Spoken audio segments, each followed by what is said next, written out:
नमस्कार, आप देख रहे हैं जनसंवाद 24x7। बसपा प्रमुख मायावती की प्रेस कॉन्फ्रेंस के दौरान अफरातफरी के हालत बन गए। दरअसल लखनऊ के पार्टी दफ्तर में मीडिया से बात करते वक्त हॉल की छत पर लगी लाइट में शॉर्ट सर्किट हो गया। चिंगारी निकलने लगी। देखते ही देखते हॉल में धुआं भर गया।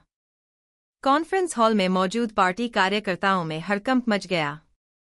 तुरंत ही सुरक्षाकर्मी हरकत में आए और अग्निशमन यंत्रों का इस्तेमाल कर हालात पर काबू पाया। तुरंत बाद प्रेस कॉन्फ्रेंस खत्म कर दी गई। मायावती बिना केक काटे और मीडिया के सवाल लिए बिना ही रवाना हो गईं। इससे पहले बसपा सुप्रीमो ने भाजपा के ब्राह्मण विधायकों की बैठक पर बड़ा बयान दिया। कहा, ब्राह्मण समाज को किसी का बाटी चोखा नहीं चाहिए, उन्हें सिर्फ सम्मान चाहिए।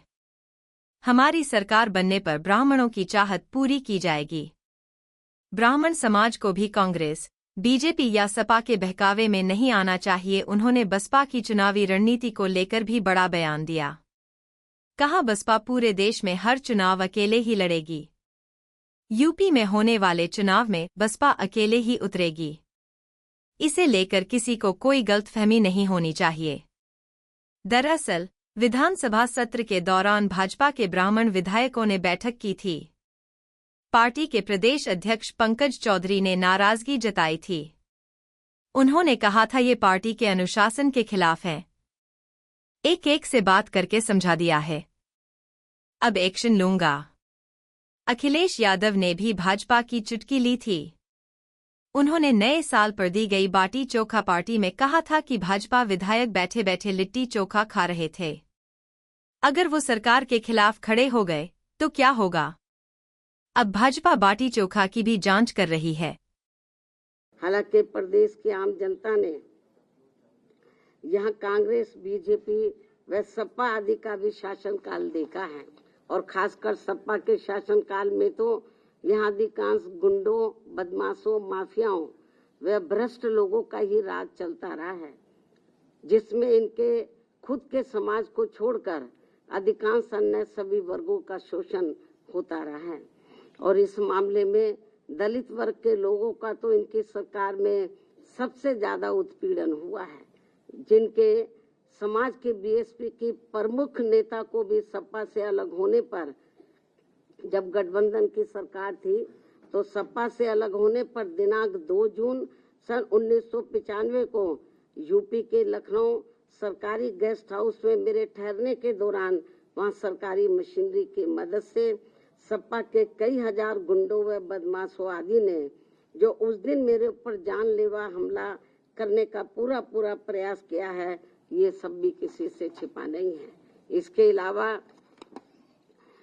दलित एवं अन्य पिछड़े वर्गों में जन्मे हमारे महान संतों, गुरुओं व महापुरुषों की भी इनकी सरकार में हर स्तर पर काफी उपेक्षा की गई है। संसद में दलितों के पदोन्नति में आरक्षण से संबंधित लाए गए बिल को भी सपा के सांसदों द्वारा फाड़ दिया गया था। मान्यवर श्री कांशीराम जी के देहांत होने पर इनकी सरकार द्वारा इनके सम्मान में एक दिन का भी राजकीय शोक घोषित नहीं किया गया था। पिछड़े वर्गों का भी आरक्षण संबंधी ज्यादातर लाभ इनकी सरकार में केवल इनका खुद का अपना समाज ही उठाता रहा है। मुस्लिम समाज भी ज्यादातर उपेक्षित ही रहा है। यह है इनके पीडीए की असली पहचान।